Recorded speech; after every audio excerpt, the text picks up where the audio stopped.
It's that time of the day again where we talk about some of the craziest stuff going on in crypto. And oh boy, have things gotten crazy over the past couple of hours. Some of the stuff I'm seeing is making me lose brain cells by the minute, but also one of the things I'm about to show you today have basically set something in motion which really makes me afraid.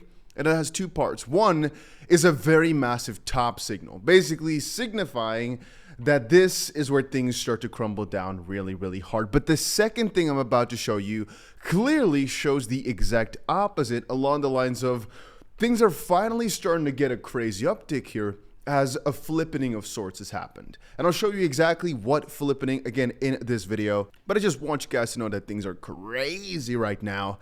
And make sure you press that like button. Let's dive in. Now, one of those critical events that I've been speaking about is exactly what you're seeing in front of you. BlackRock, we all know as one of the biggest asset managers in the world. The biggest, well, and they had a really negative stance on Bitcoin a few years ago. Back in 2017, there's a very famous video of Larry Fink calling it BS. But all of a sudden, a few years later, they turned extremely bullish with now a mission to accumulate more crypto. And that's a good thing, right? But the severity at which these guys are grabbing this crypto from the market is making me really afraid of just how big a percentage these institutions might have in crypto soon enough. And that's why you should take a look at in front of you the numbers. So apparently, BlackRock started all this January 10th, right? And are already, right now as we speak, holding more Bitcoin than Grayscale is. So within just a few months of being around, they officially have flipped Grayscale. And yes, ladies and gentlemen, I know that a lot of the inflows have come from the outflows from Grayscale. But you've got to understand that I think with IBIT, which is the BlackRock fund, it's more a matter of the moment they're in, they're never going back out again. And so the number 300,000 here, after just, you see here, like 20 weeks or so, I wonder what that number is going to be. Let's call it 200 weeks out, which again is a few years, sure, but a few years in the grand scheme of things really ain't that much, especially not if these guys have at that point accumulated like 1.5 million Bitcoin, and some of the other institutions have done the same. From that perspective, your Bitcoin, your crypto is getting rarer and rarer by the second. And I've said it 1,000 times, but I'll say it again. People who own 0.1 Bitcoin will become such a rare breed over time. But anyway, this is like a 3-part, maybe even a 4-part thing. So one thing that's also happening, and I try to stay quiet on this, but I just can't, is the crazy number of meme coins being launched by mainstream celebrities. And Beanie had a good little way to describe it. So let me get this straight. Celebs are stealth launching tokens, snipe their own launch from multiple wallets, then post about them for their fans as they start using them for exit liquidity almost immediately. And I mean, if you start looking into it, the amount of people that are doing it, first we had, what's the name? Caitlyn Jenner. Then we had 𝗕𝗓𝗓. And apparently they're all working with some specific scammer, but I can't confirm that he's a scammer, nor can I confirm they're working with him. We had Rich the Kid. And even if you don't know these names, you had one guy here doing another sort of ad for a meme coin. We had Antonio Brown, I think the basketball player, right? Doing one here is another rapper doing so. And I gotta be honest with you, even though what I've just shown you with BlackRock is crazy bullish, crazy exciting, let's be real for a second and realize that this type of stuff you usually see in peak bull market times. And very often, once you start to see grandmas, your teacher, your Uber driver, and their mamas start to invest in crypto or talk about their new coins or the new meme, is usually where you should get the frick out. And the fact that a lot of mainstream people are now going to see this stuff again, it makes me kind of anxious. It's just the honest truth. Now, I think for a bull market, we're not that far in yet, but sometimes these celebrity type of things really mess up crypto sentiment, because what they do is they come in with a lot of attention, a lot of eyes, significant amounts of money get pushed in, but they take it all out. And you might say, oh, that's any meme coin. Yes, but no. With these celebrity coins, the longevity, the lifetime, usually is like a few days, a few weeks before either a hard rug or just death of the coin, most of the time.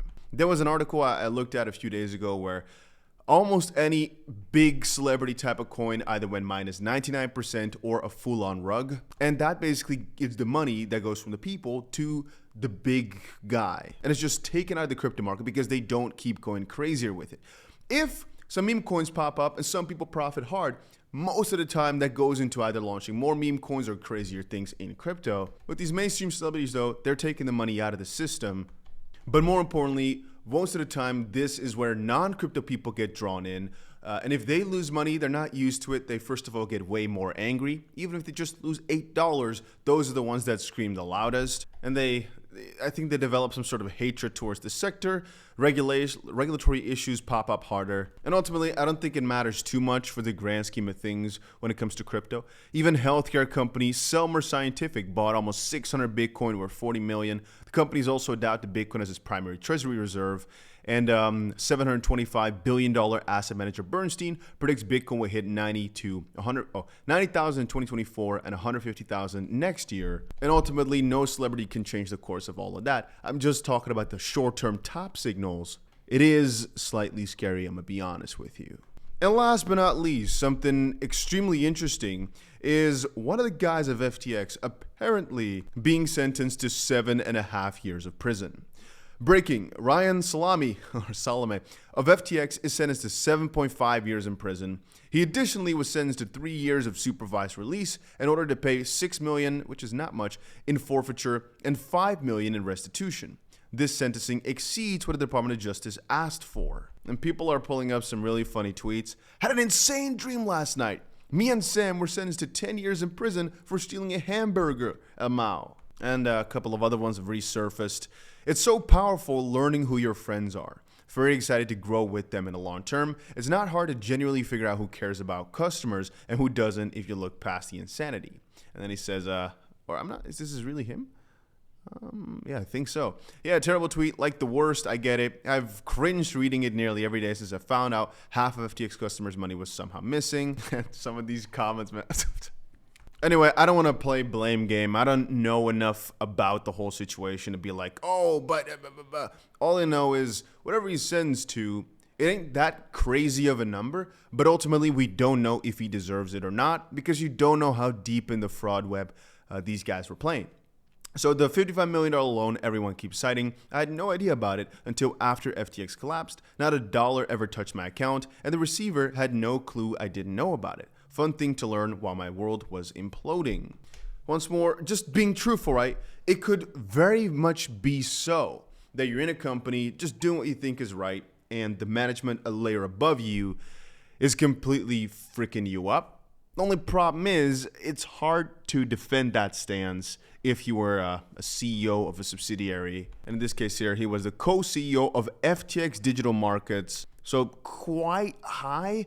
And from that perspective, it wouldn't really make sense for him not to know a lot of the stuff that was going on. But once more, it could be, which is why I'm saying I can never go too hard on somebody who's claiming that he didn't do a lot of stuff wrong with the knowledge of it. He did things wrong, it's confirmed because of the 7.5 years in prison, right? But we don't know what he was willingly doing. And I sometimes like to give people the benefit of the doubt because you could be doing just your job. You know, he's just going to his job, thinking about how to make more money for all the shareholders, etc. And you notice that the guy above you actually had a crazy scheme going on. Could be. Probably not, but it could be. He probably knew it all and probably was like, oh, damn, this is good money. And now he's trying to backtrack. Probably, but maybe not. And then some other funny stuff. Apparently, the U.S. judge ordered the SEC to pay a couple $1 million in damages for abusing its power against DebtBox. So it's really interesting to me that this is one of the first times the SEC's been really slapped on the freaking head for some of the cases that they pulled. And even though the SEC always likes to claim how amazing their lawsuits are, I mean, right now a judge has said it's not been so amazing, and so they have to pay millions of dollars in damages for it. And it's just some good news in a whole sea of bad. I mean, I can't say today's news in general was bad. I just meant SEC news is almost always bad for some reason. But ladies and gentlemen, I think that was about it for this little crypto update. Hopefully you guys all enjoyed it. Hopefully you learned something new. Hopefully you're now more aware of what's going on. And I'll probably see you guys again with another crypto video somewhere later today, because times are crazy and you guys need to keep awake, aware, whatever. Make sure you put the notification bell on. See you later.